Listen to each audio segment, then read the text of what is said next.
Warning. This podcast is about the horror genre, specifically horror films.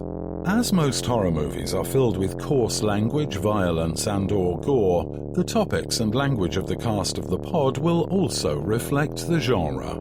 If you have any issues with the aforementioned warnings, please press stop.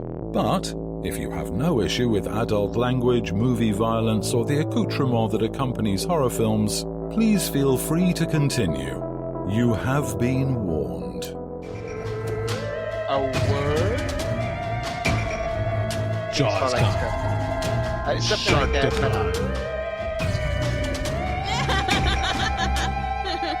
What is that? Ew.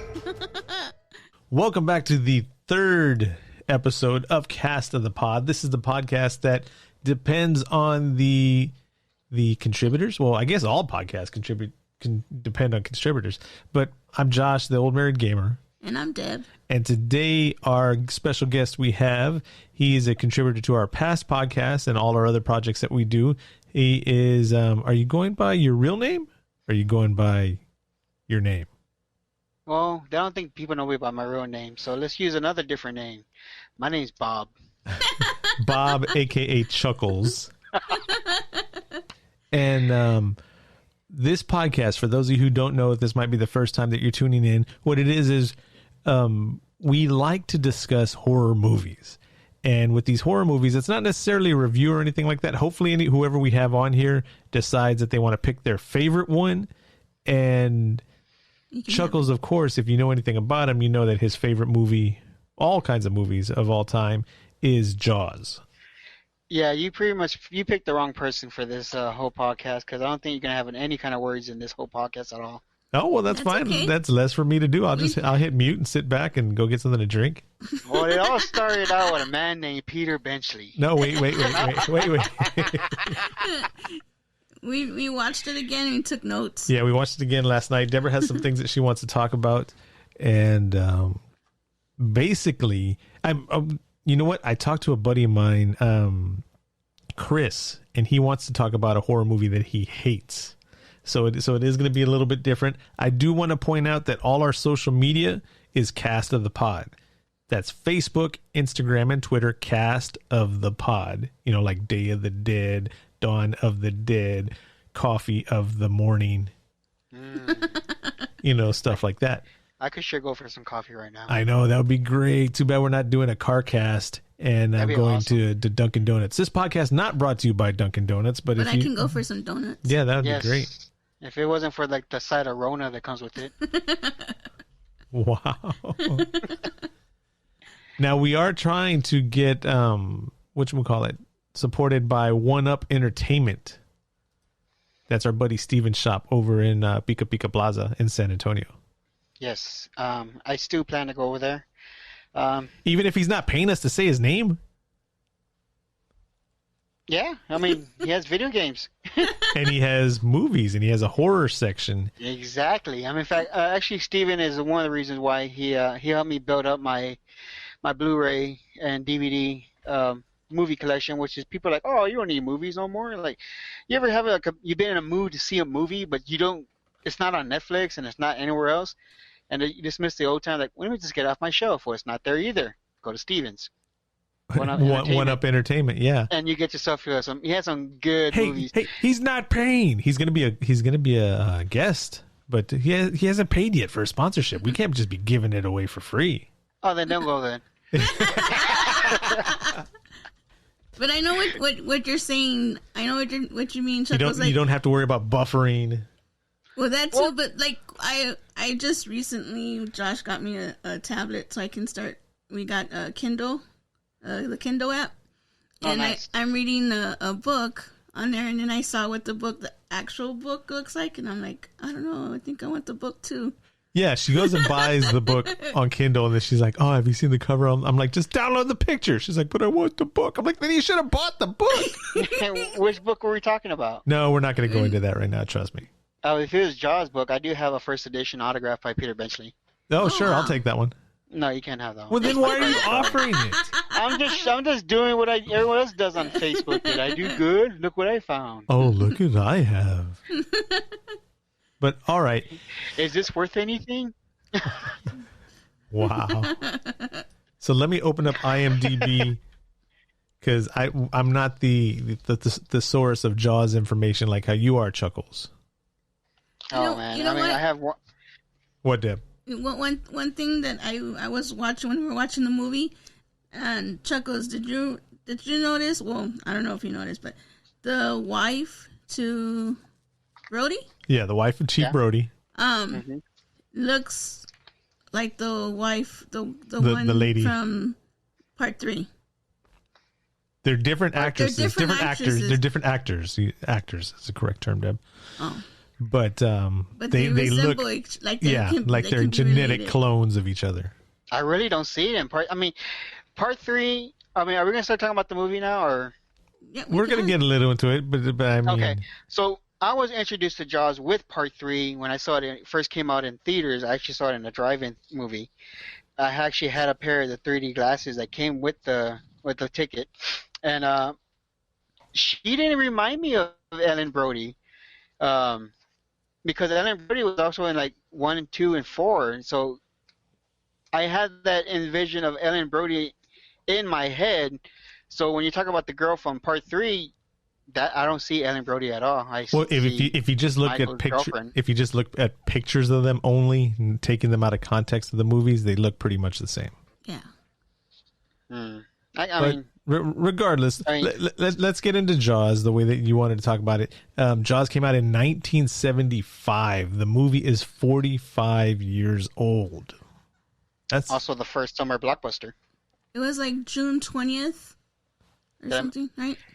Yeah, and like Chuckles is right. This was one of the first movies, because movies were different back then. You know, not every theater would get the movies all at the same time. They'd rent a reel, and it would go to this theater, then to that theater, and then to this theater. And just because your friend saw it last month in their town, you didn't get it into your town until like 2 months later.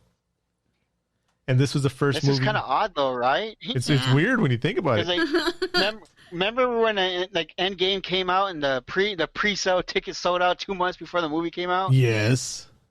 That's like some weird shit. Like, you can't even think about that no more. Like with this one though, it was the first one to have tons of theaters at the same time across the country. Like you said, the first summer blockbuster, and this started it all for everyone 45 years ago. What I read in that, I think Time came out with a 45th anniversary of JAWS. JAWS was in theater for almost like a year and a half. I will say that when I remember seeing Return of the Jedi with my uncle, and then later seeing it in the newspaper at my sister's house where it said in its 56th week. And Jesus. Yeah, that was a year and 2 weeks. A year and 4 weeks. And I went to the theater and watched it again. And wow. Yeah, can you imagine one movie being in a theater, you know, for a year and I mean, a month sounds too much. You know, a month should be on DVD already. Blu-ray. It's something we'll get into later on for another podcast, talking about how there are too many options right now. There's too many things to see. And like with JAWS, you and I had this discussion last night, Chuckles, that it's something you've seen hundreds of times, you know, and I've only seen it a handful of times. But there's something you lose when you don't get to watch a movie over and over again. And if you have literally millions of choices of things what to see, you normally don't get to see something over and over again. Well, I'm going to tell you a reason why JAWS is so embedded in my head. I think I told you the story before, too. But say it on the podcast. Let the people know. Okay, people in podcast world. So my dad worked mornings and my mom worked nights. So when she came home, she was asleep and my dad would be at work. So my mom would actually, this is when DCRs first came out and HBO was a new big thing. She made what we called a babysitter's tape. And this tape, because we didn't have cable, this tape had a whole bunch of movies on it. It had JAWS, it had Nightmare on Elm Street, it had Death Wish 3, and I know you're wondering why the 5-year-old watching this in the first place, but that was our babysitting tape. No, this explains a lot.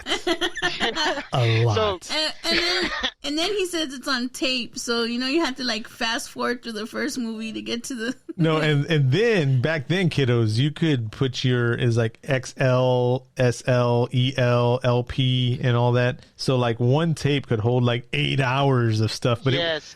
it was like seriously degraded, and the audio was. So if you had a babysitting tape. That means didn't really notice though because we were kids and we're like, oh, TV's like this all the time, Dude, when DVD first came out, right? I had seen Laserdisc before, and I was like, okay, no big deal, and because it wasn't as prevalent in my world. But when DVDs came out, and then we started watching everything on DVD, and then it was like, oh well, let's watch Hudson Hawk. Okay, well I have it on VHS, and then went to go watch Hudson Hawk, and I was like, ugh. Why did my screen turn into a potato, a mud potato? But now I like the not sharpness, the feel of cotton. No, the feel of the experience of VHS and DVD.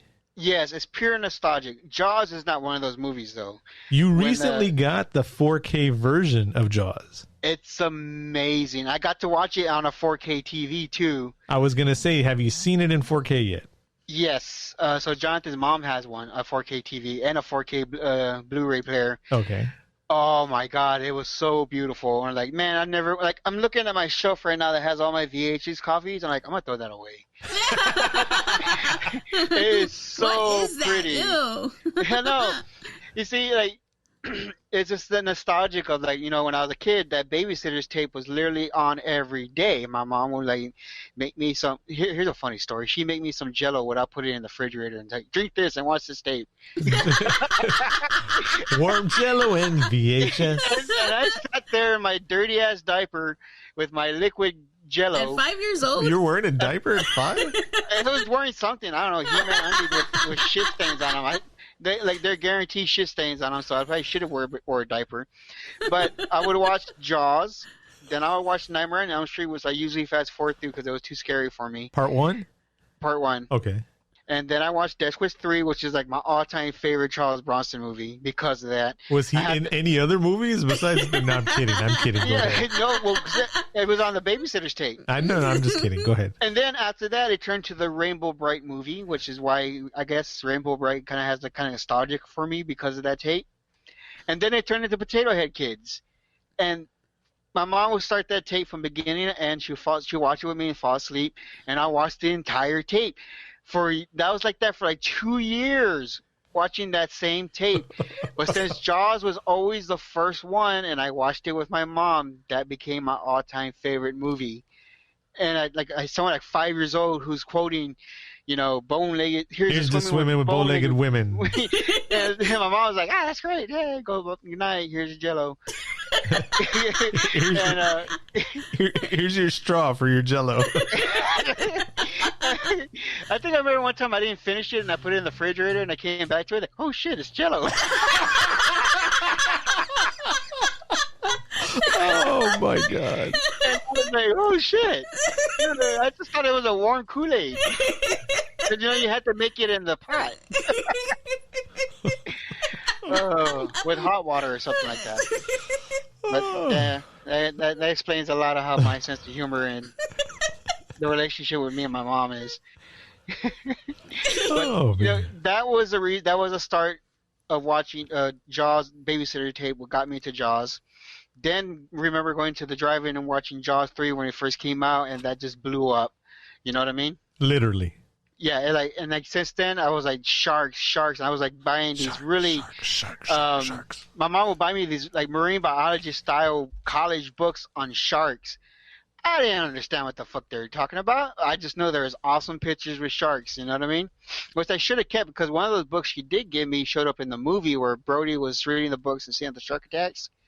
I actually had that book from back in the day. She got it from the yard sale. So that was my exception with what's that word? Obsession? Obsession with Jaws, correct. It started. But since then I have watched that movie. I can literally say over 1,000 times. More than that, maybe. So